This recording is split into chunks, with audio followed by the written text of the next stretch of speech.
Hello friends, welcome back to my channel लक्ष्य तक आपके साथ। डेली करंट अफेयर सेशन में आज हम डिस्कस करेंगे 15 जनवरी 2022 के कुछ इंपॉर्टेंट क्वेश्चंस जो हमारे एग्ज़ाम के पॉइंट ऑफ व्यू से बहुत ही इम्पॉर्टेंट होंगे। गाइज, आज करंट अफेयर सेशन के बाद हम लोग एक स्पेशल टॉपिक डिस्कस करेंगे, इसीलिए आज के सेशन का नाम दिया जाएगा सैटरडे स्पेशल।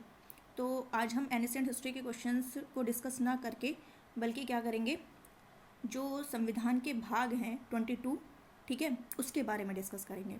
और थोड़ा वीडियो लंबा हो जाएगा, लेकिन परेशान मत होइएगा, आराम से देखिए और नोट करते चलिए, क्योंकि कोई भी सेशन जो भी होता है सारे इंपॉर्टेंट होंगे, ठीक है, फालतू कोई चीज़ डिस्कस नहीं होगी। तो इसको आप नोट करते चलिए और अच्छे से पढ़ते चलिए। चलिए बिना लेट किए आज का सेशन स्टार्ट करते हैं। देखते हैं पहला क्वेश्चन क्या कह रहा है। पहला क्वेश्चन है, Ratan and Tata the authorised biography नामक पुस्तक किसके द्वारा लिखी गई है। क्या क्वेश्चन है, Ratan and Tata the authorised biography नामक पुस्तक किसके द्वारा लिखी गई है। तो किसके द्वारा लिखी गई है, थॉमस मैथ्यू के द्वारा, ठीक है, किसके द्वारा लिखी गई है, डॉक्टर थॉमस मैथ्यू के द्वारा। और ये जो बायोग्राफी है ये किसके द्वारा प्रकाशित की जा रही है, किसके द्वारा प्रकाशित की जा रही है, प्रकाशित हार्पर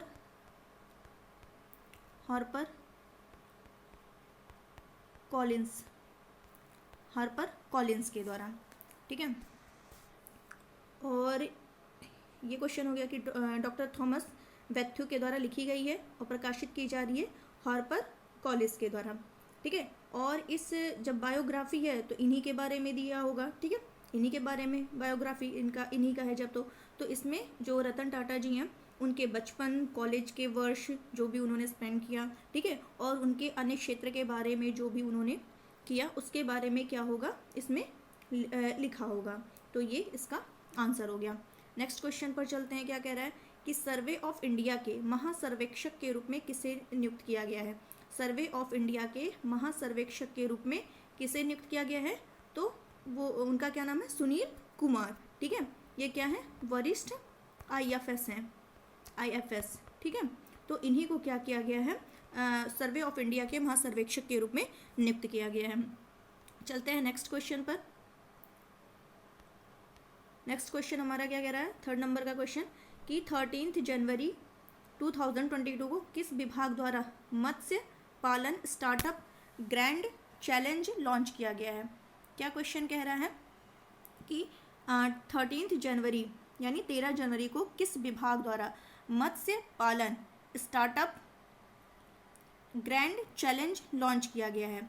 तो क्या आंसर हो जाएगा, इसका आंसर हो जाएगा मत्स्य पालन, पशुपालन और डेयरी मंत्रालय के द्वारा, ठीक है। इंपॉर्टेंट क्वेश्चन है, इसको स्टार बना लीजिए कि किस विभाग के द्वारा मत्स्य पालन स्टार्टअप ग्रैंड चैलेंज लॉन्च किया गया है। तो मत्स्य पालन, पशुपालन और डेयरी मंत्रालय के द्वारा, ठीक है, इसके द्वारा लॉन्च किया गया है।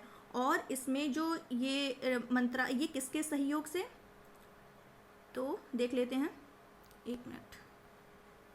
मत्स्य पालन विभाग, ठीक है, मत्स्य पालन विभाग जो है वो, और मतलब ये सारे मंत्रालय स्टार्टअप इंडिया और वाणिज्य तथा उद्योग मंत्रालय के सहयोग से, ठीक है। तो इन सभी ने मिल करके क्या किया है, इस स्टार्टअप ग्रैंड चैलेंज को क्या किया है, लॉन्च किया है, ठीक है। क्लियर हो गया होगा, ठीक है। तो इसमें क्या है कि एक मतलब पोर्टल होगा, ठीक है, एक पोर्टल होगा जिसमें एक टाइम दिया गया है कि 45 डेज़ के अंदर क्या करना है, इसमें आवेदन करना है। कितने डेज़ के अंदर, 45 डेज़ के अंदर इसमें आवेदन करना है। ये 45 दिन तक क्या रहेगा, खुला रहेगा, ठीक है, ये पोर्टल। तो आवेदन जमा करने के दिन कितने हैं, 45 डेज़ के लिए है, ठीक। अब इसमें होगा क्या उद्देश्य होगा, तो ऑब्वियस सी बात है कि जो उत्पादकता बढ़ाने के लिए, ठीक है, उत्पादकता बढ़ाने के लिए प्रौद्योगिकी समाधान, ठीक है, उसका डिज़ाइन करना, विकास करना, ताकि जो मछली पालक किसान हैं, ठीक है, मछली पालक हैं, वो क्या करें, बेहतर मूल्य पा सकें। ठीक है, क्लियर हो गया होगा। और इसमें क्या है कि जो पीएम, एक अलग फैक्ट देख लेते हैं, पीएम मत्स्य संपदा योजना, पीएम मत्स्य संपदा योजना, ठीक है, ये जो पीएम मत्स्य संपदा योजना है ये 10 सितंबर 2022 को स्टार्ट की गई थी। ठीक है, तो कब स्टार्ट की गई थी, 10 सितंबर 2022 को स्टार्ट की गई थी। और नीली क्रांति का संबंध किससे है, सबको पता होगा। नीली क्रांति का संबंध किससे है, मत्स्य से ही है, मछली, ठीक है, मछली पालन से ही है। ठीक, ये हो गया। और कुछ और फैक्ट बता रहे हैं, इम्पोर्टेंट है कि भारत जो है, ठीक है, भारत मछली निर्यातक के मामले में किस नंबर पर है, 4th नंबर पर है। ठीक है, किस नंबर पर है, 4th नंबर पर। और अगर यही पूछ ले किसके बारे में, उत्पादक के बारे में, उत्पादक, ठीक है, तो उत्पादक के मामले में किस नंबर पर है, 2nd। मछली उत्पादन के मामले में 2nd और निर्यातक के मामले में 4th। ठीक है, क्लियर हो गया होगा। तो चलते हैं नेक्स्ट क्वेश्चन पर। नेक्स्ट क्वेश्चन क्या कह रहा है कि जल्लीकट्टू, क्या है,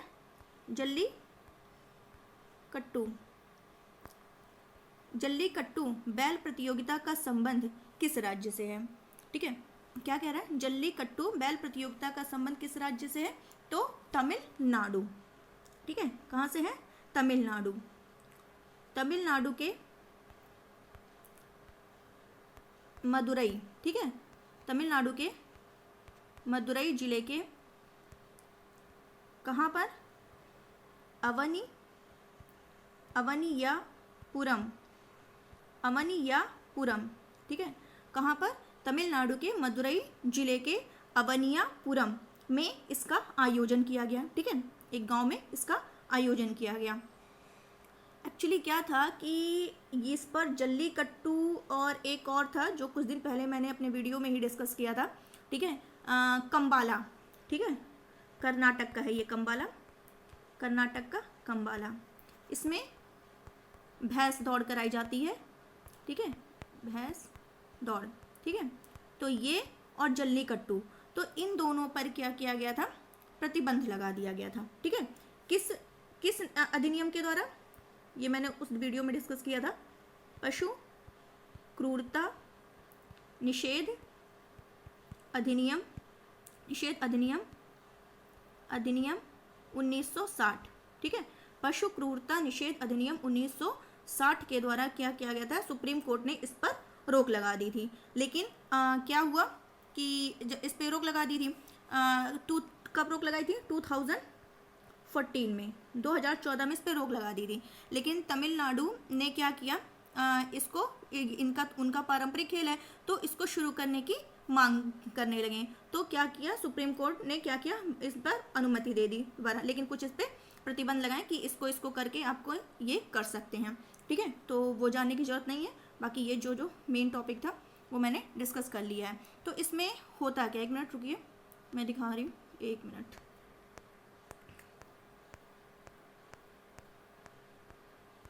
ये देखिए, ये है, ठीक है, ये जल्लीकट्टू प्रतियोगिता का आयोजन किया जा रहा है। इसमें क्या होता है कि ये पहले तो ये देख लेते हैं कि ये जल्लीकट्टू जो है इसका आयोजन किया जा रहा है, कहाँ किया जा रहा है ये बता दिया मैंने।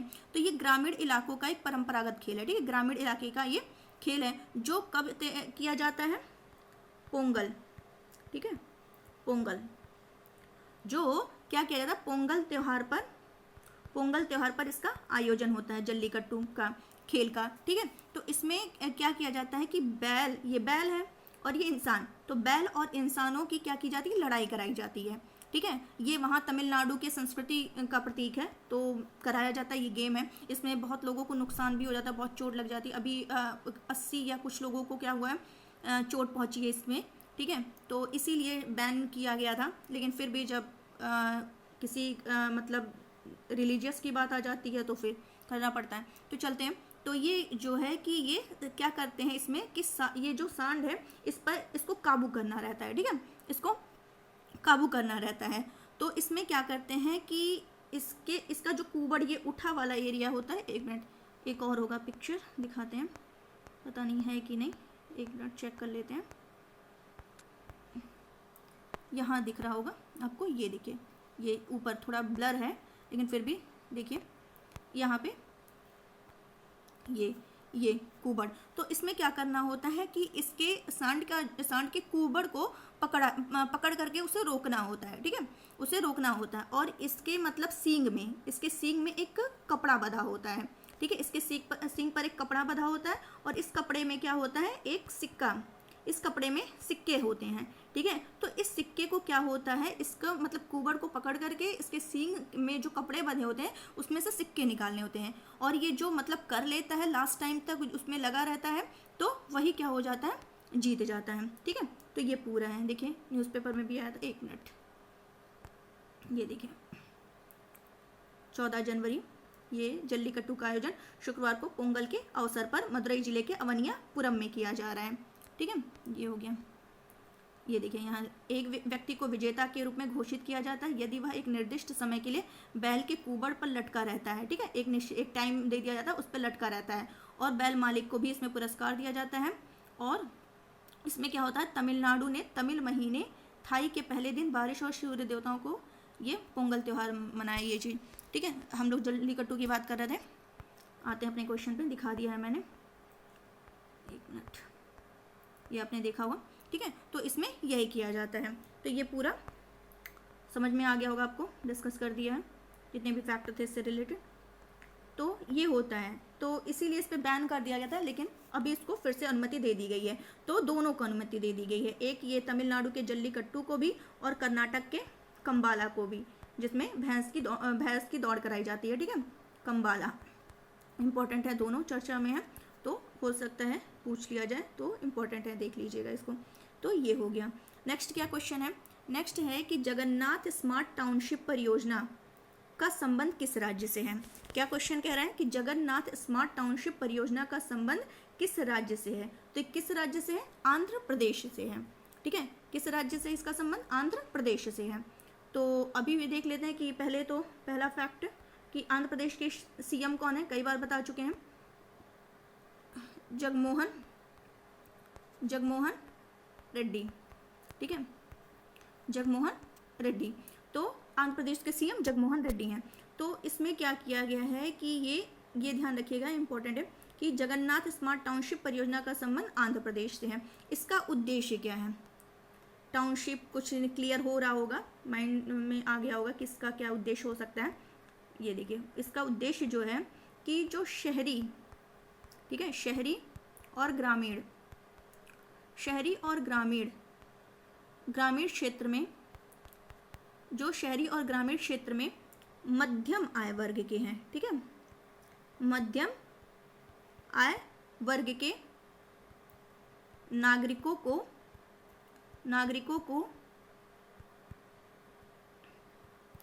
उचित कीमत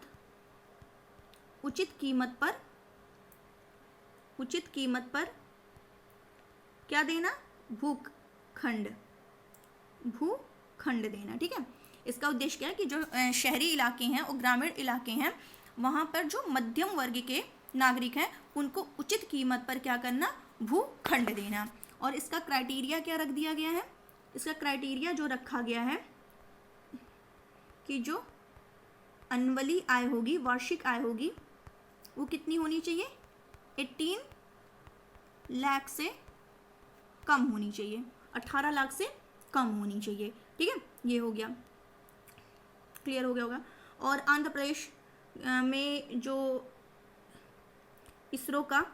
आंध्र प्रदेश में इसरो का क्या है, रॉकेट परीक्षण केंद्र है।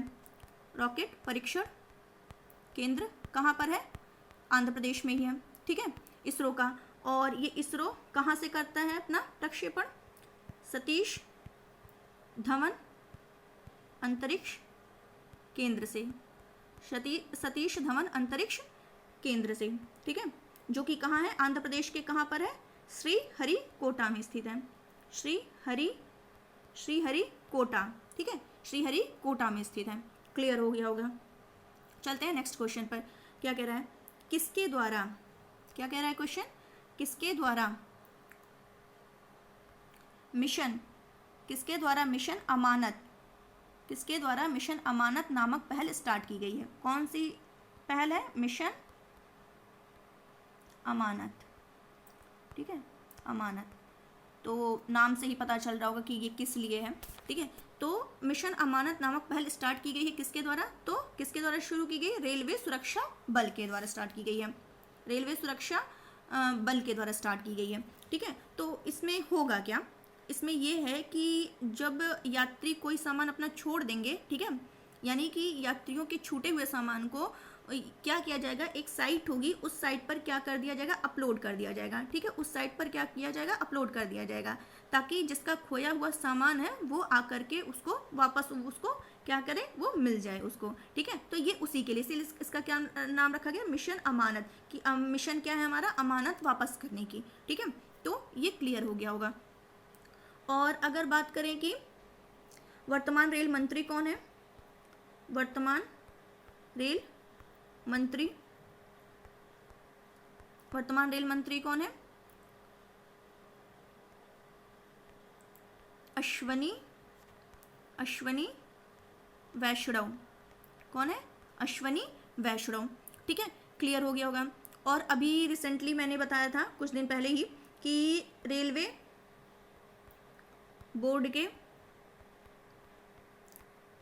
नए सीईओ कौन बने हैं, वीके त्रिपाठी, विनय कुमार त्रिपाठी, ठीक है, विनय कुमार त्रिपाठी। क्लियर हो गया होगा ये भी। अगर बात करें कितने रेलवे जोन है, भारत में कितने रेलवे जोन है, तो कुल है 18। कितने रेलवे जोन है, 18, ठीक है। और इसमें से अभी जो नवीनतम है, नवीनतम रेलवे जोन, नवीनतम रेलवे जोन का जो मुख्यालय है, ठीक है, वो कहाँ है, विशाखापत्तनम, ठीक। क्लियर हो गया होगा। और अगर कुछ बात करें तो जो रेलवे बजट था, रेलवे बजट को आम बजट, रेलवे बजट को आम बजट में विलय, इंपॉर्टेंट है, ठीक है। रेलवे बजट का आम बजट में विलय किस समिति की सिफारिश पर किया गया था, किस समिति की सिफारिश पर, इंपॉर्टेंट है, ठीक है, विवेक देवराय समिति की सिफारिश पर, ठीक है, कि रेलवे बजट का आम बजट में विलय किस समिति की सिफारिश पर, तो विवेक देवराय समिति की सिफारिश पर, ठीक है। तो ये जितने भी फैक्ट थे क्लियर हो गए होंगे। नेक्स्ट क्वेश्चन पर चलते हैं हम। क्या कह रहा है 7 नंबर का क्वेश्चन, कि किस राज्य में 13 से 14 जनवरी 2022 को कचाई लेमन फेस्टिवल, एक फेस्टिवल हमारे यहाँ होता है लेकिन इम्पोर्टेंट है, देख लेते हैं। कचाई लेमन तो पता ही होगा, नींबू, ठीक है, कचाई लेमन फेस्टिवल। तो ये जो कचाई लेमन फेस्टिवल है ये कहाँ आयोजित की गई, कहाँ पर, तो ये आयोजित की गई मणिपुर में, ठीक है। ये 2 दिन के लिए ये फेस्टिवल था, तो ये आयोजित किया गया है मणिपुर में। तो मणिपुर में कहाँ आयोजित किया, मणिपुर के उखरूल जिले में, मणिपुर के उखरूल जिले में एक गांव है, उस गांव का क्या नाम है, कछाई, ठीक है, उस गांव का क्या नाम है, कछाई। तो ये जो है कि कचाई लेमन फेस्टिवल जो है ये उखरूल मणिपुर के उखरूल जिले के कछाई नामक गांव में ये फेस्टिवल आयोजित किया जाता है, ठीक है। हर साल ये आयोजित होता है, हर साल इसका आयोजन होता है, 2 दिन चलता है ये फेस्टिवल, ठीक है। और क्यों, और इस बार का जो ये था मतलब फेस्टिवल था वो किस नंबर का था, 18वें नंबर का था, ठीक है, 18वें नंबर का था, ठीक है, ये हो गया। और क्यों मनाया जाता है तो देख लेते हैं, क्योंकि यहाँ का जो कछाई गांव है, यहाँ पर जो, रुकिए मैं लेमन दिखा देती हूँ, लेमन, एक मिनट, अभी आप लोग को पता चल जाएगा।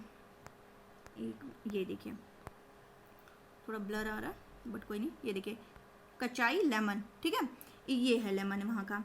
तो ये वहाँ पे बहुत ज़्यादा पाया जाता है, और इसको इवन वहाँ पर जीआई, वहाँ के मतलब कछाई गांव का जो मणिपुर का है, उसको यहाँ का जीआई टैग भी मिला हुआ है, ठीक है, जीआई टैग मिला हुआ। क्यों मिला हुआ है और क्यों मनाया जाता है, तो रीज़न सेम ही है कि यहाँ का जो लेमन है इसमें जो एस्कॉर्बिक अम्ल है, लेमन में क्या पाया जाता है, एस्कॉर्बिक अम्ल, ठीक है, एस्कॉर्बिक अम्ल किसका स्रोत है, विटामिन, एक मिनट, किसका स्रोत है, विटामिन सी का, ठीक है, विटामिन सी का। तो इसमें क्या है, एस्कॉर्बिक अम्ल जो है बहुत ही ज़्यादा पाया जाता है इस वाले नींबू में, ठीक है, कचाई लेमन में एस्कॉर्बिक अम्ल बहुत ज़्यादा, और जो इसमें रस है, ठीक है, रस की मात्रा भी यहाँ पे इसमें बहुत ज़्यादा होती है। तो इसी के कारण इसको जीआई टैग मिला है, और इसी के कारण क्या होता है, यहाँ पे हर साल जो है ये कचाई लेमन फेस्टिवल आयोजित किया जाता है, ठीक है। तो इस बार जो ये फेस्टिवल आयोजित की गई, इसकी थीम क्या रखी गई, वहाँ पर थीम क्या रखी गई, तो थीम रखी गई सुरक्षित पर्यावरण, सुरक्षित पर्यावरण, देख लीजिएगा, थोड़ा स्पेस की वजह से समझ नहीं आ रहा होगा आप लोग को, इसलिए जो बोल रहे हैं उसको भी सुनते रहिए। सुरक्षित पर्यावरण और ग्रामीण परिवर्तन के लिए, ग्रामीण परिवर्तन के लिए जैविक कचाई नींबू, ठीक है, बहुत बड़ा है तो एक बार देख लीजिए, ताकि अगर बाई चांस आ भी जाता है तो अगर सामने आए तो पता चल जाए, हाँ यही था। क्या थीम रखी गई, सुरक्षित पर्यावरण और ग्रामीण परिवर्तन के लिए जैविक कचाई नींबू, ये इसकी थीम रखी गई, ठीक है, क्लियर हो गया होगा। चलते हैं हम लोग अपने क्वेश्चन पर आते हैं।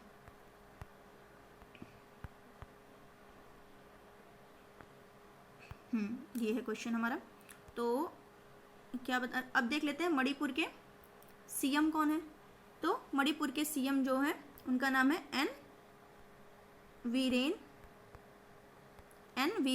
सिंह, ठीक है, एन वीरेन सिंह वहाँ के सीएम है मणिपुर के, ठीक है, ये हो गया। अगर बात करें कि यहाँ की जनजातियाँ, मणिपुर की जनजाति जो कि इम्पोर्टेंट है, पूछा जाता है, तो कुकी जनजाति कहाँ की है, मणिपुर की है, ठीक है।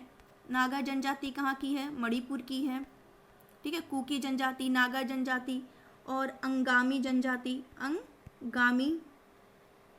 अंगामी जनजाति, ठीक है, कुकी, नागा, अंगामी, तो ये यहीं की है, ठीक है, मणिपुर की है। और मणिपुर का जो इम्पोर्टेंट बता रहे हैं एक और फैक्ट कि लोकटक झील, कौन सा झील, लोकटक, ये टा है, ठीक है, लोकटक झील, ये मणिपुर की ही है, मणिपुर में ही है। तो ये जो है लोकटक झील, ये ताजे पानी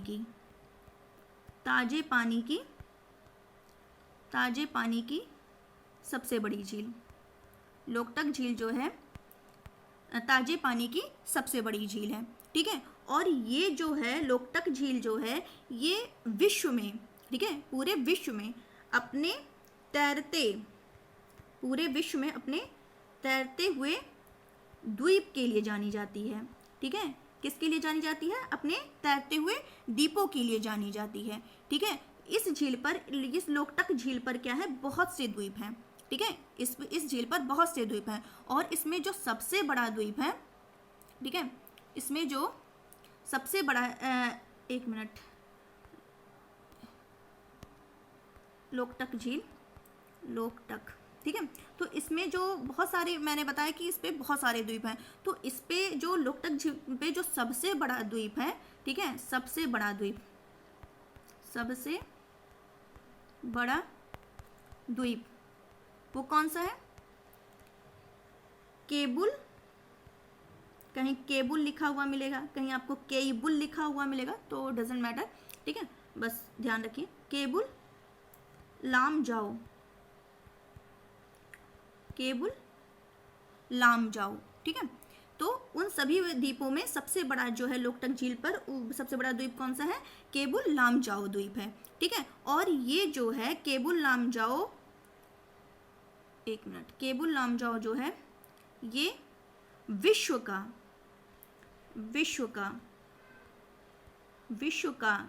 एक मिनट इसको इरेज कर दे रहे। केबुल लामजाओ जो है विश्व का एकमात्र तैरता हुआ क्या है? उद्यान है। तैरता हुआ क्या है? उद्यान है, ठीक है। क्या मैंने बोला कि जो केबुल लामजाओ है, केबुल लामजाओ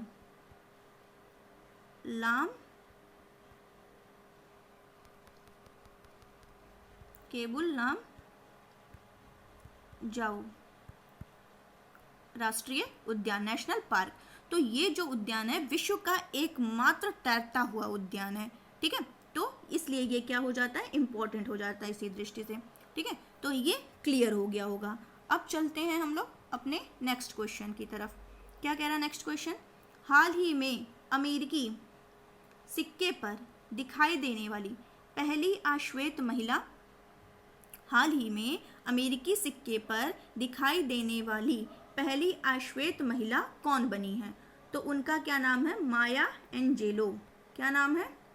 माया एंजेलो। अब आगे बढ़ने से पहले हम इनको दिखा ही देते हैं, एक मिनट,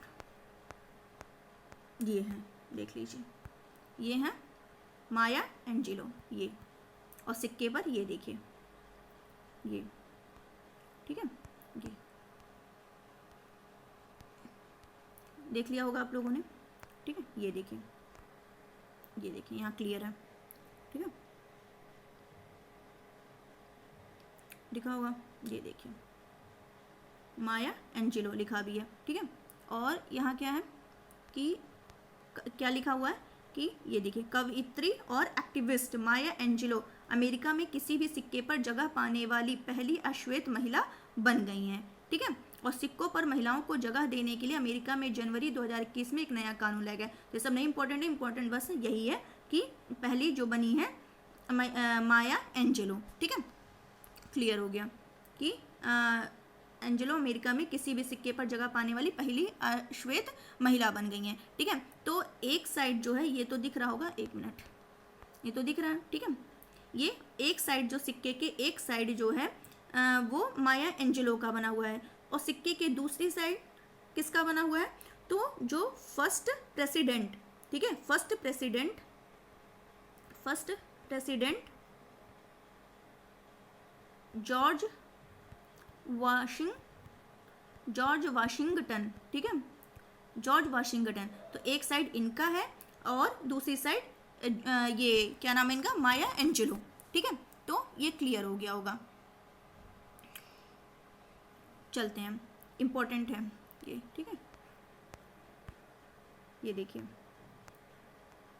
ये, ठीक है। चलते हैं अपने क्वेश्चन पर। इमेज देखने से कुछ चीज़ें क्लियर रहती हैं, इसीलिए दिखा देते हैं आप लोगों को।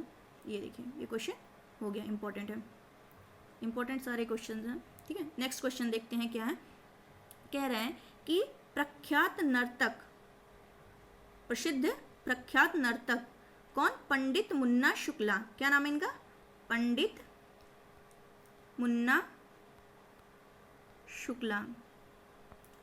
मुन्ना शुक्ला। इनका क्या हो गया? निधन हो गया, ठीक है। कब हुआ? 11 जनवरी 2022 को। तो इनका निधन हो गया। ये किस शास्त्रीय नृत्य से संबंधित है? ठीक है, इंपॉर्टेंट है कि प्रख्यात नर्तक पंडित मुन्ना शुक्ला, ये 11 जनवरी 2022 को इनका निधन हो गया। ये किस शास्त्रीय नृत्य से संबंधित है?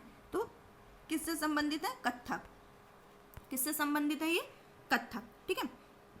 और कथक, और ये है जो किस घराने से, लखनऊ घराने से, किस घराने से संबंधित, लखनऊ घराने से, ठीक है, लखनऊ घराने से। और इस लखनऊ घराने का जो संरक्षक है, ठीक है, लखनऊ घराने का संरक्षक कौन, जो अवध के अंतिम नवाब हैं, अवध के अंतिम नवाब वाजिद अली शाह, वाजिद अली शाह, ठीक है, अवध के अंतिम नवाब वाजिद अली शाह, उनके उसमें था, ठीक है, संरक्षक जो मिला है। और बात करें अभी, और अभी कल शायद मैंने क्लियर किया था, चलिए एक बार फिर से देख लेते हैं कि भरतनाट्यम कहाँ का है। भरतनाट्यम तमिलनाडु का, ठीक है, तमिलनाडु। और कुचिपुड़ी, कुचिपुड़ी आंध्र प्रदेश का है, ठीक है। बिहू असम का है। मोहिनी अट्टम, मोहिनी अट्टम और कथकली, मोहिनी अट्टम और कथकली ये दोनों कहाँ के हैं, केरल के हैं, ठीक है। सत्रिया कहाँ का है, असम का है, असम का है, ठीक है। तो ये सारे आप लोग रिवीजन करते रहिए। आगे चलते हैं, नेक्स्ट क्वेश्चन देखते हैं क्या कह रहा है। 10 से 20 जनवरी 2023 के मध्य, मतलब 10 से 20 जनवरी 2023 के बीच पहली विश्व बधिर T20 क्रिकेट चैंपियनशिप की मेज़बानी के लिए AISCD को मंजूरी मिल गई है। क्या क्वेश्चन कह रहा है कि 10 से 20 जनवरी 2023 के मध्य पहली विश्व बधिर T20 क्रिकेट चैंपियनशिप, ठीक है, पहली विश्व बधिर T20, ठीक है, क्रिकेट चैंपियनशिप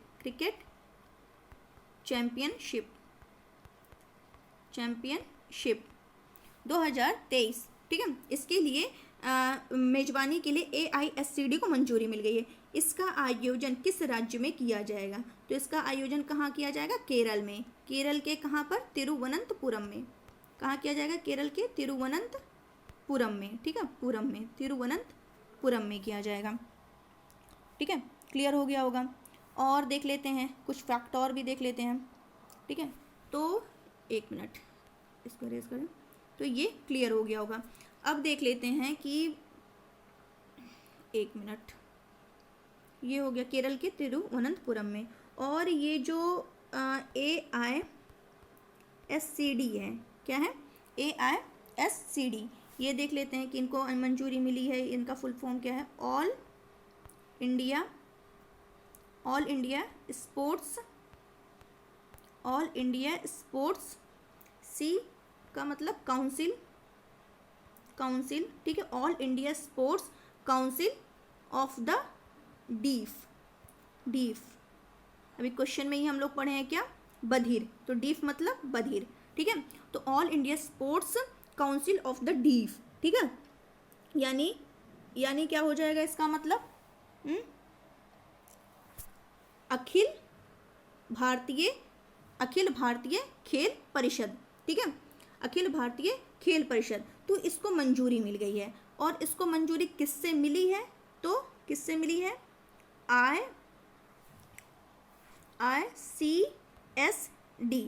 ICSD मतलब इंटरनेशनल, ठीक है, इंटरनेशनल कमेटी, COOMMITTEE, ठीक है, international committee of sports for the deaf, ठीक है, deaf, international committee of sports for the deaf, ठीक है। तो इसको क्या है मतलब क्या है यहाँ पे क्वेश्चन कि एक मिनट, AISCD को मंजूरी मिल गई है, किससे मिली है, ICSD से मंजूरी मिल गई है, ठीक है। तो ये हो गया। और अगर बात करें ये ICSD, ठीक है, अभी जैसे मैंने बताया कि इंटरनेशनल मतलब अंतर्राष्ट्रीय खेल समिति, बधिरों के लिए, इसका हिंदी में अगर देखा जाए तो बधिरों के लिए, बधिरों के लिए, ICSD को हिंदी में कहते हैं बधिरों के लिए अंतर्राष्ट्रीय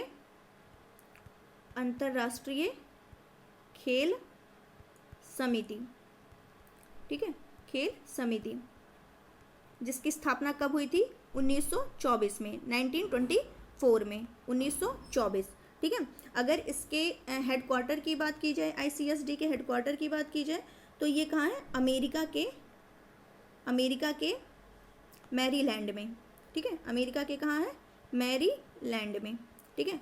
तो जितने भी इंपॉर्टेंट क्वेश्चंस थे, टॉपिक थे, डिस्कशन कर लिया है। आगे चलते हैं, नेक्स्ट क्वेश्चन देख लेते हैं फटाफट। क्या कह रहा है क्वेश्चन कि 12 जनवरी, क्या क्वेश्चन कह रहा है कि, और हाँ गाइस एक मिनट, ये जो क्वेश्चन है इसमें जो है कम से कम, ये क्वेश्चन मैंने पहले भी डिस्कस किया है, ठीक है, तो छूटेगा नहीं कोई भी पॉइंट। कम से कम 8 देश इसमें क्या करेंगे? पार्टिसिपेट करेंगे, ठीक है, कम से कम 8 देश, ये भी फैक्ट जाने रही है। नेक्स्ट चलते हैं, नेक्स्ट क्वेश्चन। नेक्स्ट क्वेश्चन क्या है कि 12 जनवरी 2022 को इसरो, ठीक है, Indian space research organization, Indian space research organization, जिसको हिंदी में बोलते हैं भारतीय, आई से इंडियन, भारतीय स्पेस अंतरिक्ष, आर से रिसर्च अनुसंधान, ओ से ऑर्गेनाइजेशन संगठन, ठीक है। तो भारतीय अंतरिक्ष अनुसंधान संगठन यानी कि इसरो ने किसके लिए, कौन से मिशन के लिए? गगनयान मिशन के लिए, ठीक है, गगनयान मिशन के लिए क्रायोजेनिक इंजन का, किस इंजन का? क्रायोजेनिक इंजन का कहाँ से सफलतापूर्वक परीक्षण किया है? क्या क्वेश्चन है? फिर से देखते हैं कि इंपॉर्टेंट है, ठीक है। 12 जनवरी 2022 को इसरो ने गगनयान मिशन के लिए क्रायोजेनिक इंजन का कहाँ से सफलतापूर्वक परीक्षण किया है? तो तमिलनाडु से। कहाँ से किया है परीक्षण? तमिलनाडु से, ठीक है। तो तमिलनाडु में कहाँ से? महेंद्रगिरी, तमिलनाडु के महेंद्रगिरी से, ठीक है, इसका परीक्षण किया है। और ये 720, ठीक है, 720 सेकंड के लिए ये परीक्षण सफलतापूर्वक किया गया है। कितने सेकंड के लिए? 720 सेकंड के लिए, ठीक है, क्लियर हो गया होगा। और ये जो मिशन है, ठीक है, ये जो गगनयान मिशन है, ये भारत का पहला मानवयुक्त अंतरिक्ष मिशन है, ठीक है। जितना स्टार बनाना हो बना सकते हैं। भारत का पहला मानवयुक्त अंतरिक्ष मिशन है, ठीक है, क्लियर हो गया होगा। और अगर बात करें कि जो इसरो है, कई बार बता चुके हैं, अब तो आप लोग को एकदम याद हो गया होगा कि 15 अगस्त 1969 को इसकी क्या हुई थी? स्थापना हुई थी, ठीक है। अगर इसके हेडक्वार्टर की बात करें कि इसका मुख्यालय कहाँ है, तो कर्नाटक के बेंगलुरु में। कहाँ पर है? कर्नाटक के बेंगलुरु में, ठीक है, ये भी क्लियर हो गया होगा आपको, ठीक है। अगर बात करें कि अभी कल ही डिस्कस किया था, ज़्यादा दिन नहीं हुआ है, कल ही डिस्कस किया था कि ये इसरो हैं, इसरो के नए हेड कौन बनाए गए हैं? याद करिए, तुरंत याद आ गया होगा, चलिए हम बता दे रहे हैं। एस सोमनाथ, इसरो के नए हेड कौन बनाए गए हैं? एस सोमनाथ, ठीक है।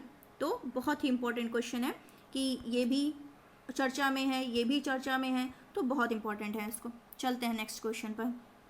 नेक्स्ट क्वेश्चन क्या कह रहा है हमारा कि प्रतिवर्ष भारत में सेना दिवस कब मनाया जाता है? प्रतिवर्ष भारत में सेना दिवस कब मनाया जाता है?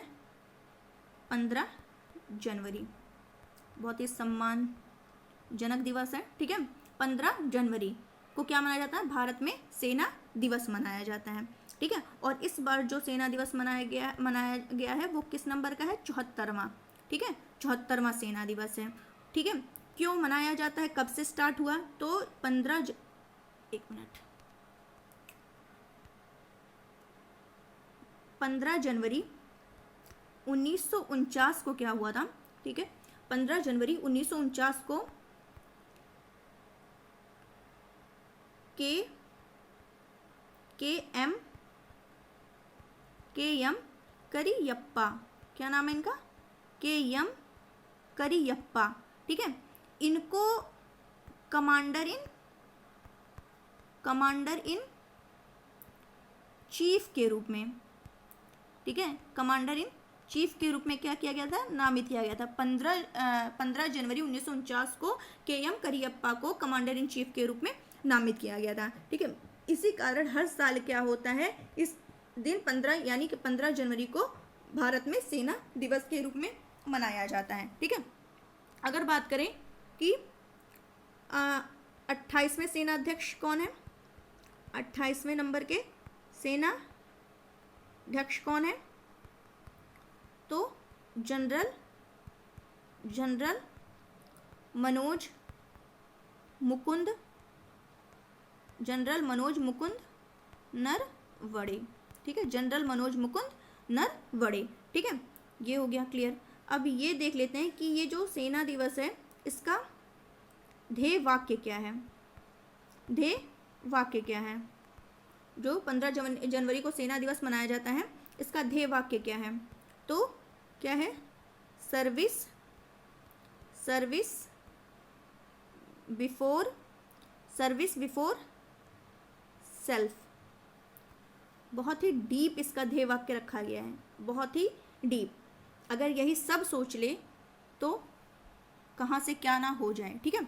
तो क्या ध्येय वाक्य, सर्विस बिफोर सेल्फ, यानी कि स्वयं से पहले सेवा, कि पहले हमें सेवा करनी है, स्वयं के बारे में ना सोच करके पहले हमें क्या करनी है, देश की सेवा करनी है, ठीक है, भारत माता की सेवा करनी है, ये ध्येय वाक्य है इसका, ठीक है। तो बहुत ही डीप मीनिंग है इसकी।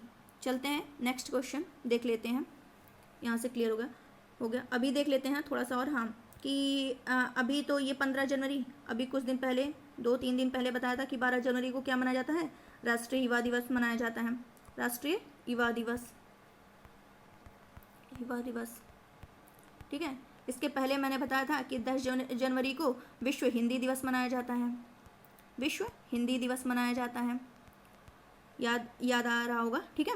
तो ये है, और 9 जनवरी 1915 को दक्षिण अफ्रीका से भारत लौट कर आए थे गांधी जी, तो उनके उस पर क्या मनाया जाता है, प्रवासी भारतीय दिवस, ठीक है, प्रवासी भारतीय दिवस। तो ये सब याद करते चलिए, इंपॉर्टेंट है सारे। चलते हैं नेक्स्ट क्वेश्चन क्या कह रहा है, गिनीज बुक वर्ल्ड रिकॉर्ड द्वारा किस कछुए को दुनिया का सबसे उम्र दराज जीवित स्थलीय जीव घोषित किया गया है। क्या कह रहा है, गिनीज बुक वर्ल्ड रिकॉर्ड द्वारा किस कछुए को दुनिया का सबसे उम्र दराज जीवित स्थलीय जीव घोषित किया गया। उनका क्या नाम है, जोनाथन, क्या नाम है, जोनाथन। उम्र दराज मतलब कि 190 ईयर, 190 साल, ठीक है, 190 साल तक हम दिखा दे रहे हैं, एक मिनट।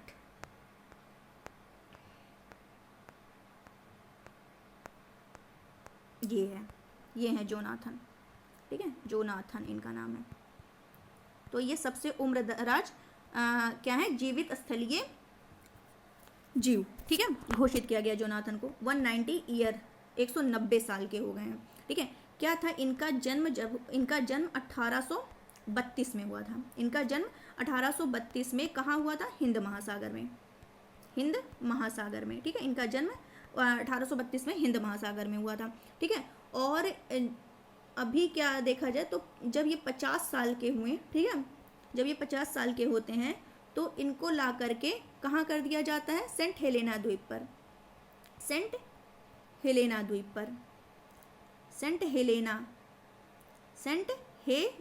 ठीक है, सेंट हेलेना द्वीप पर। यह सेंट हेलेना द्वीप कहाँ पर है, अटलांटिक महासागर में, ठीक है, अटलांटिक महासागर। सेंट हेलेना द्वीप कहाँ है, ये भी इंपॉर्टेंट है कि सेंट हेलेना द्वीप कहाँ है, तो अटलांटिक महासागर में। तो इनका जन्म 1832 में हुआ था हिंद महासागर में, और 50 साल बाद यानी 1882 के करीब, ठीक है, 1882 में इनको क्या किया गया, सेंट हेलेना द्वीप पर ला करके रखा गया, ठीक है, जो कि अटलांटिक महासागर में है। ठीक है, ये जितना भी इम्पोर्टेंट था बता दिया। अब रुकिए, हम आपको अटलांटिक महासागर दिखा दे रहे हैं, एक मिनट।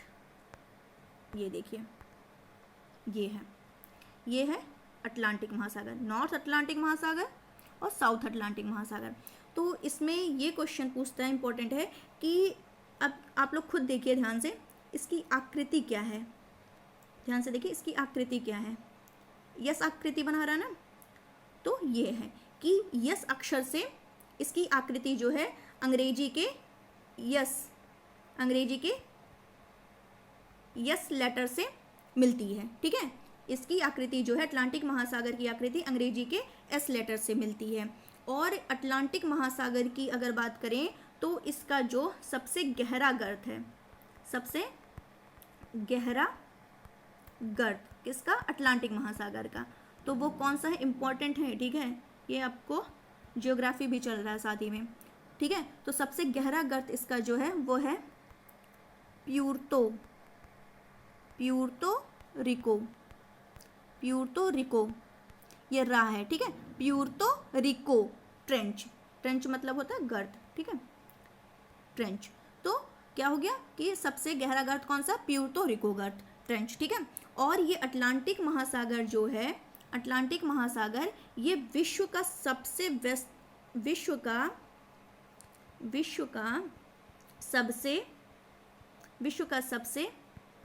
अधिक व्यस्ततम महासागर है। विश्व का सबसे अधिक व्यस्त महासागर क्या है, अटलांटिक महासागर है। और ये जो अटलांटिक महासागर है, इसमें क्या है, जो अमेजन नदी है, ठीक है, अमेजन नदी है, मिसिसिपी नदी है, कांगो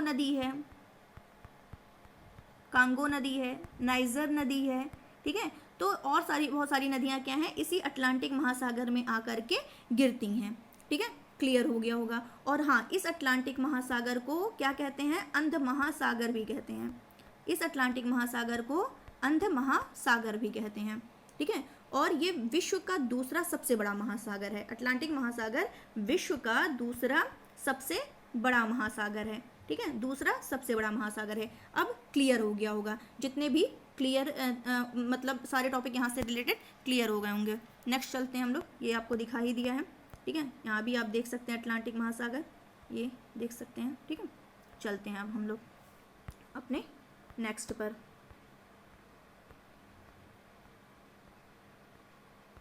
एक मिनट, तो ये तो करंट सेशन तो कंप्लीट हो गया। तो चलिए आज का स्पेशल देखते हैं, सैटरडे स्पेशल। ठीक है, तो सैटरडे स्पेशल में मैंने बोला था कि हम लोग क्या डिस्कस करेंगे सैटरडे स्पेशल में, तो संविधान के भाग। ठीक है, जो कि हमारे संविधान में कितने भाग हैं, संविधान में कितने भाग हैं, 22 भाग हैं। ठीक है, और कितनी अनुसूचियां हैं, 12 अनुसूचियां हैं। ठीक है, लेकिन अभी हम लोग एक अनुसूचियां तो बाद में डिस्कस करेंगे, अभी तो जल्दी से हमको क्या डिस्कस करना है, 22 भाग संविधान के जो हैं। ठीक है, तो देख लेते हैं कि भाग 1 क्या है, नोट करते चलिएगा। और एक बार में तो याद होगा नहीं, तो इसको जब भी मुझे समय मिलेगा हम इसको आप लोगों के लिए रिवाइज करते रहेंगे, ताकि आप लोग को ये चीज़ें रट जाएं। ठीक है, तो जो भाग 1 है वो किससे संबंधित है, संघ और उसके क्षेत्र से संबंधित है। संघ और उसके क्षेत्र से संबंधित है। भाग 1 संघ और उसके क्षेत्र से संबंधित है। और कितने आर्टिकल है भाग 1 में, कितने आर्टिकल है, 1 से 4 आर्टिकल, 1 से 4 आर्टिकल भाग 1। क्लियर हो गया होगा। नेक्स्ट चलते हैं भाग 2। भाग 2 जो है वो किससे संबंधित है, नागरिकता से संबंधित है। भाग 2 किससे संबंधित है, नागरिकता से संबंधित है। और ये जो नागरिकता है वो कितने आर्टिकल से कितने आर्टिकल है, 5 से 11 आर्टिकल, 5 से 11 तक जो है भाग 2 में नागरिकता में आता है, सिटीजनशिप। ठीक है, अगर बात करें भाग 3 की, तो भाग 3 में क्या आता है, मूलाधिकार। ठीक है, भाग 3 में क्या आता है, मूलाधिकार। बहुत ही इंपॉर्टेंट है, बहुत ही इंपॉर्टेंट, हर एग्जाम में पूछता है। ठीक है, भाग 3 जो है मूल अधिकार से संबंधित है, ठीक है। 12 से 35 कितने अनुच्छेद से कितने अनुच्छेद तक, तो आर्टिकल 12 से लेकर के 35 तक हमारा मूल अधिकार आता है, ठीक है। अगर बात करें भाग 4 की, भाग 4, तो भाग 4 में क्या है, नीति निदेशक तत्व हैं, नीति निदेशक तत्व हैं। भाग 4 में नीति निदेशक तत्व है, ठीक है। और ये नीति निदेशक तत्व जो है, इसका जो आर्टिकल है वो कितना है, आर्टिकल 36 से 51, आर्टिकल 36 से 51, ठीक है, कि इसमें आते हैं नीति निर्देशक तत्व में आते हैं, इंपॉर्टेंट है ये भी। अब बात करें भाग 4A की, ठीक है, भाग 4A की बात करें तो भाग 4A जो था ये 42वें 42वें संशोधन 1976 के द्वारा 4A जोड़ा गया था। और इस 4A में किसकी बात की गई है, मूल कर्तव्य की। अब जब हमें अधिकार दिए गए हैं तो हमारा कुछ कर्तव्य भी तो बनता है, ठीक है। तो क्या किया गया, मूल कर्तव्य दिया गया, ठीक है। तो 4A में क्या है, मूल कर्तव्य। और इसका आर्टिकल कौन सा, अनुच्छेद कौन सा है, वो है 51A। कौन सा अनुच्छेद है, 51A। नेक्स्ट चलते हैं भाग 5। भाग 5 किससे संबंधित है, संघ से संबंधित है, ठीक है। भाग 5 किससे संबंधित है, संघ से। और इसका जो आर्टिकल है, इसका जो अनुच्छेद है वो कहाँ से कहाँ तक चलेगा, आर्टिकल 52 से लेकर के 151 तक, आर्टिकल 52 से लेकर के 151 तक। क्लियर हो गया होगा। चलते हैं नेक्स्ट, भाग 6 क्या कहता है, भाग 6 में अब भाग 5 जब संघ हो गया तो संघ के बाद राज्य का भी तो बनता है कुछ, तो भाग 6 में क्या है, राज्य, ठीक है, राज्य। और राज्य का आर्टिकल क्या है, 152, यहाँ 151 पे खत्म हुआ था, तो 152 से 237, 152 से 237 आर्टिकल, ठीक है। क्लियर हो गया होगा। चलते हैं भाग 7। तो भाग 7 आप लोगों को तुरंत याद हो जाएगा क्योंकि ये निरसित हो चुका है, ठीक है, निरसित, भाग 7 निरसित। चलते हैं भाग 8। निरसित में आर्टिकल क्या था, 238 था, ठीक है, 238 था। भाग 8 पे चलते हैं। भाग 8 जो है, अब संघ और राज्य क्षेत्र की बात की जा रही है, दोनों को जोड़ करके, ठीक है। भाग 8 में क्या है, संघ और राज्य क्षेत्र की बात की जा रही है, जिसका आर्टिकल क्या है, 239 से लेकर के 242। तो भाग 8 किससे संबंधित है, किस विषय से संबंधित है, संघ और राज्य क्षेत्र से संबंधित है। किस अनुच्छेद से संबंधित है, कितने अनुच्छेद से, 239 से लेकर के 242, 239 से लेकर के 242, ठीक है। अगर बात करें भाग 9 की, भाग 9, तो भाग 9 जो है ये 73वें, ठीक है, 73वें संशोधन 1992 के द्वारा जोड़ा गया, ठीक है। भाग 9 जो है 73वें संशोधन 1992 के द्वारा जोड़ा गया। और वो किस विषय से संबंधित है, भाग 9 पंचायत से संबंधित है। तो पूछता है कि पंचायत से संबंधित भाग कौन सा है, 9 है। कौन सा संशोधन है, 73वां संशोधन है, किस सन में, 1992, ठीक है। तो बहुत ही इंपॉर्टेंट है सारे। तो ये हो गया। और इस पंचायत में कितने विषय हैं, 29 विषय भी पूछ लेता है कि कितने विषय इसमें शामिल किए गए हैं, 29 विषय, ठीक है। और इस भाग 9 में कितने अनुच्छेद हैं, कितने आर्टिकल हैं, अनुच्छेद हैं, तो वो 242 पे खत्म हुआ था, तो 243 से 243O, मतलब इसमें चलेगा A B, 243 A, 243 B, C D, ऐसे ही चलेगा। कब तक चलेगा, O तक, जब तक ना आ जाए, ठीक है। तो ये 243 से 243O तक है पंचायत, जिसमें कितने विषय हैं, 29 विषय हैं, ठीक है। अगर अब आते हैं भाग 10 पे, नहीं आएंगे अभी रुकेंगे।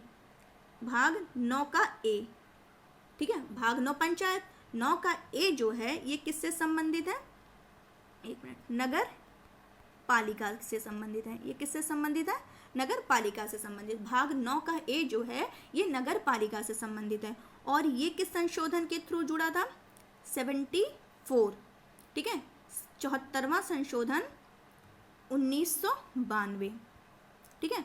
वो 9 जो था 73वां संशोधन 1992, और ये भाग 9A जो है 9A जो है वो 74वां संशोधन 1992 के थ्रू, ठीक है, हुआ था। और इस नगर पालिका में कितने विषय हैं? 18 विषय हैं।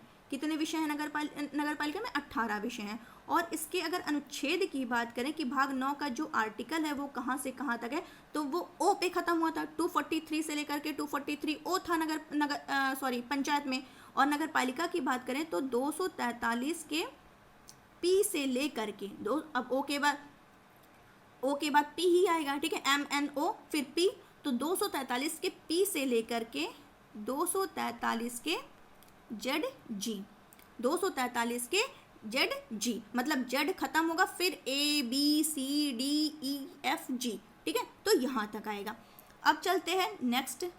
अब सोच रहे होंगे कि 10 आ गया होगा, नहीं, अभी क्या है, 9 का वो A था, अब 9 का B, ठीक है, 9 के B में, तो 9 के B में कौन सा विषय है? सहकारिता समितियां। एक मिनट फिर से लिखना पड़ेगा, एक मिनट। भाग 9B में क्या है? सहकारी समितियां, ठीक है, सहकारी समितियां। और ये जो ऐड हुई, ठीक है, किस संशोधन के थ्रू? 97, ठीक है, 97। और ये संशोधन किस ईयर में?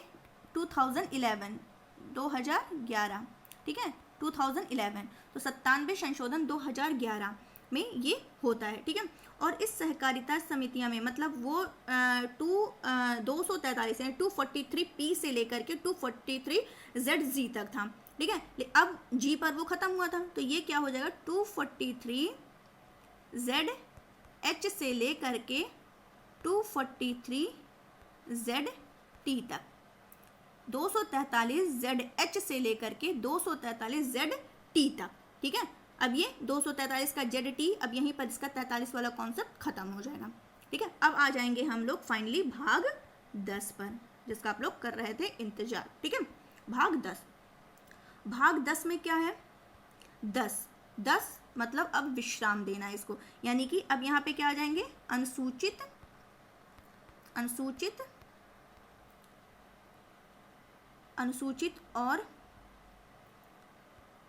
जाति और जनजातीय क्षेत्र, ठीक है, अनुसूचित जाति और जनजातीय क्षेत्र आ जाएंगे, भाग 10 में आ जाएंगे।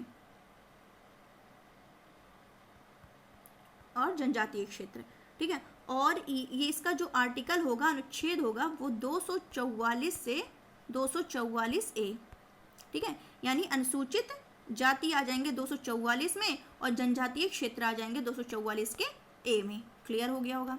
नेक्स्ट चलते हैं भाग 11 ये किस विषय से संबंधित है?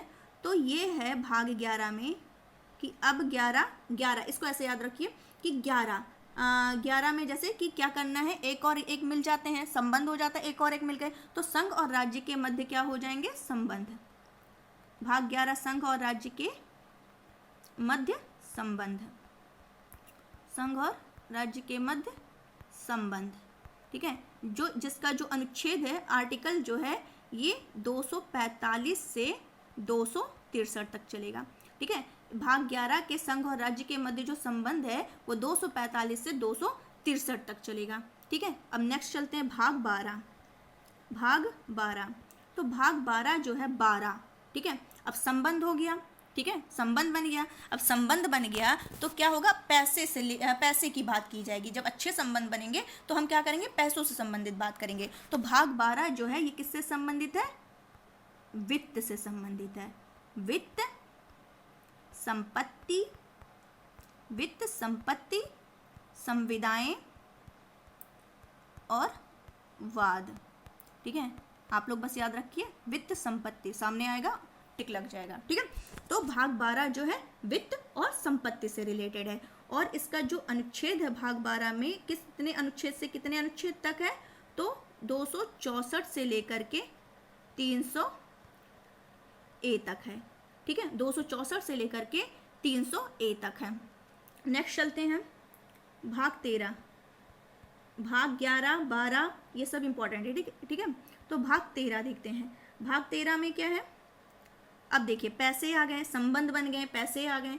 अब पैसे आ गए तो हम क्या करेंगे, व्यापार करेंगे, वाणिज्य, व्यापार, ठीक है। कहाँ करेंगे, राज्य क्षेत्र में ही करेंगे। तो भाग 13 क्या में, भाग 13 का क्या है कि भारत के राज्य क्षेत्र, भारत के राज्य क्षेत्र के भीतर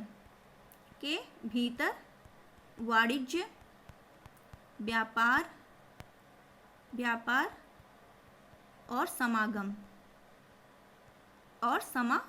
ठीक है, ये हो गया। और ये भाग 13 का जो आर्टिकल है वो कहाँ से कहाँ तक है, तो 301 से लेकर के 307 तक, 301 से लेकर के 307 तक, ठीक है। अगर भाग 14 की बात करें, भाग 14, अब जब व्यापार कर रहे हैं तो उनके व्यापार करेंगे जाकर के किसी के यहाँ, तो हमें उनकी सेवा भी करनी पड़ेगी, ठीक है, उनकी सेवा भी करनी पड़ेगी। तो भाग 14 क्या है, संघ और राज्य के अधीन, संघ और राज्य के अधीन सेवाएं, संघ और राज्य के अधीन सेवाएं, जिसका आर्टिकल क्या है, 308 से लेकर के 323। तो भाग 14 में कितने अनुच्छेद से कितने अनुच्छेद तक है, 308 से लेकर के 323। अब भाग 14 का ए देख लेते हैं, बहुत आसान है। अब जब हम व्यापार करने लगे, सेवा भी करने लगे, तो अब मेरा क्या हो गया, अधिकार हो गया। तो भाग 14 में क्या है, अधिकरण है, अधिकरण। भाग 14 में क्या है, नहीं 14 तो मैंने बता दिया था, अधीन सेवा 14 का ए है ये, ठीक है। भाग 14 के ए में क्या है, अधिकरण है। और इसका जो आर्टिकल है 323 के ए से लेकर के 323 का बी, ठीक है। 14 के ए में अधिकरण है और अधिकरण ए का किससे है, बी से है, ठीक है। 323 ए का अधिकार बी पर है, ठीक है। 323 के ए से लेकर के 323 बी, ठीक है, ये हो गया। भाग 15 क्या कहता है, भाग 15, ठीक है, इंपॉर्टेंट। भाग 15 क्या है, अब अधिकार हो गया तो अब हम क्या करेंगे, निर्वाचन करें, ठीक है, निर्वाचन के लिए, ठीक है। तो निर्वाचन, भाग 15, अब निर्वाचन मतलब अधिकार हो गया तो अब क्या किया जाएगा, निर्वाचन मतलब अब क्या किया जाएगा, उनका निर्वाचन किया जाएगा, ठीक है, चुनाव किया जाएगा, ठीक है। तो भाग 15 में निर्वाचन, तो ये आर्टिकल 324 से लेकर के 329 बहुत ही इंपॉर्टेंट है, ठीक है। 324 से लेकर के 329 निर्वाचन है, ये हो गया। और ये बहुत इंपॉर्टेंट है भाग 15। और भाग 16 की बात करें, भाग 16 निर्वाचन हो गया।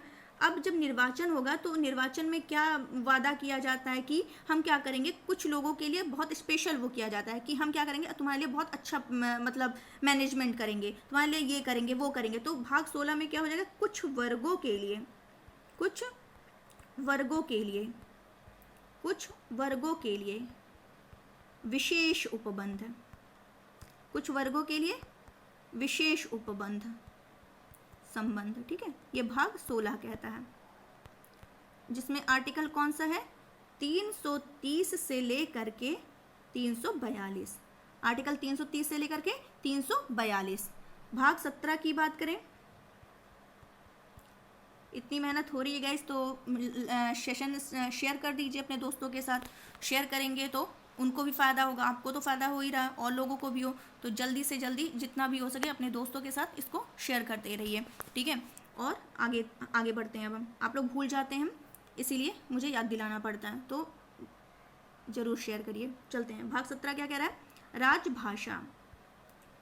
अब जब संबंध बना लिया गया, ठीक है, नहीं ये कहा गया कि हम तुम्हें क्या करेंगे, कुछ वर्गों के लिए क्या किया गया, विशेष उपबंध दिया गया, ठीक है।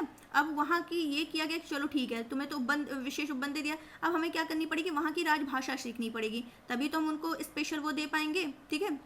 तो क्या किया गया कि भाग 17 में क्या है, राजभाषा है। और जो राजभाषा है इसका जो आर्टिकल है, अनुच्छेद है, वो है 343 से 351, 343 से 351 राजभाषा, ठीक है, ये हो गया।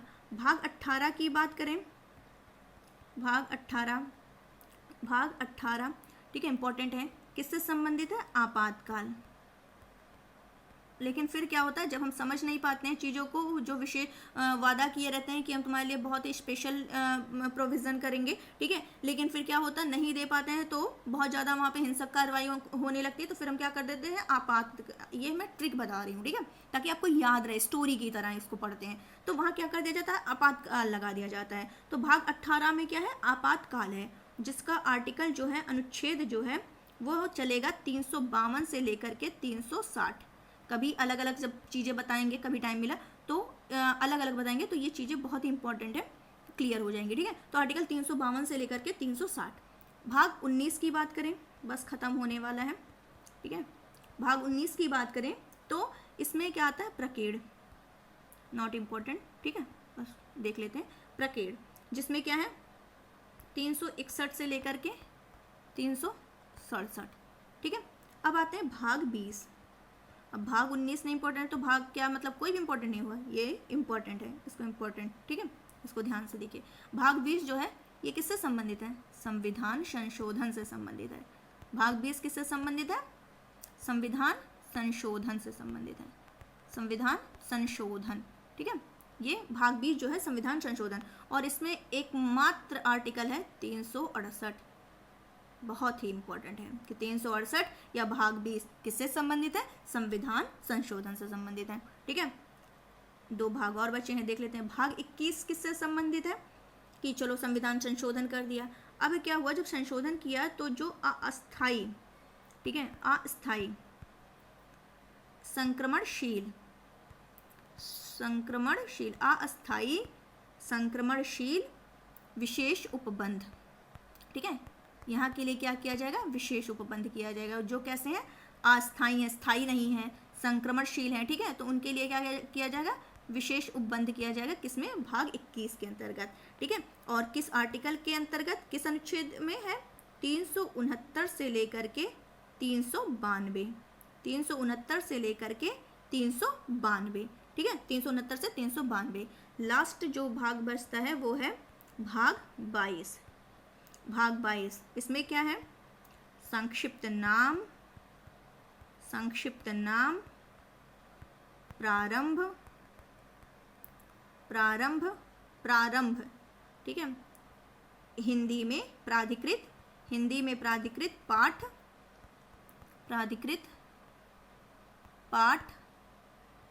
एवं निरसन, ये आर्टिकल कहाँ से कहाँ तक है, 393 से 395, 393 से 395। तो यहीं समाप्त होता है। उम्मीद है कि आपको ये सेशन समझ आया होगा, मेरे हिसाब से तो समझ में आना चाहिए। बाकी जो भी दिक्कत होगी आपको कमेंट बॉक्स में ज़रूर बताइएगा। सेशन कैसा लगा, अच्छा लगा, कोई कमी हो वो भी बताइएगा, लेकिन बताइएगा ज़रूर, ठीक है। और इसको क्या करिए, लाइक करिए, शेयर करिए, सब्सक्राइब करिए, ठीक है, सब्सक्राइब तो ज़रूर करिए, लाइक भी करिए, कमेंट भी करना है, ठीक है, और अपने दोस्तों के साथ जितना हो सके शेयर करिए, ठीक है।